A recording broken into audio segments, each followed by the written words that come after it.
So this chapter of Gintama was very interesting as it had sort of like it was the end of the arc. I really didn't expect it to end. I thought they were going to have a couple more chapters in it, but I guess like Hideki wanted just to end this arc already, and it was sort of left. I always like this in his arcs and all that. He always leaves a little moral of the story and a little life lesson. And what happens is like Kyubei, or is she going now by Jubei, is being like very powerful now since she's become a man, and saying, it's being like Eliska, it's like, oh, she's amazing now with her swords. It's like she has two swords, and then I did like, actually, well, she's really got one sword now at the bottom of her legs. That was pretty funny, and everything seems to be working well. Everyone's been like fine.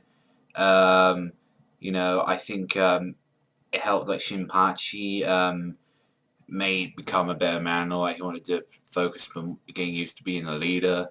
I think Kagura went off to the desert alone, and Ginko hasn't really returned ever since, and everyone else has gotten used to it. Like the Shinsengumi had now like gotten used to being courtesans. It made me laugh my ass. That's because Sarutobi and Soga have become courtesans, and they were like the top ones, and it was really ridiculous. Like through like one mistake, everyone just got used to it, and even up to the point where freaking Gorilla was like, you can have her now. I'm okay. Like I'm just a friend now. I haven't got that thing. That really made me sad. And then like one of those non-fortune tellers saying, "Are you happy with the way you live? Do you want to be a woman or a man?" And saying, "Hey, this is a ticket, and this is a ticket to their planet, like the cross-gendered ones." And turned out it was Gin himself. And he's saying, "Do you want to lead such a painful life?" Because it seemed like it was making her suffer the most out of everyone. Because it was, in the end of the day, everyone just wants to go back to normal. And I did like that. Basically, Shinpachi and Kagura were both doing the same thing. And, everyone was rebelling, and it ended up, like, everybody, like Tsukio, Hijikata, so I got all of them just fighting and saying, we want to live the way we live our lives. And that was, like, pretty emotional, and saying, we live our own way. And, Cuba had to get the role and saying, I'm not Jubei, I'm neither a man or woman. It's like, I am 10 to the 1th of equal. It's like, I sort of like that ending, and Otai had to get the last words in saying, you keep coming in here, are you waiting for that? No, I just came here to get out of the rain.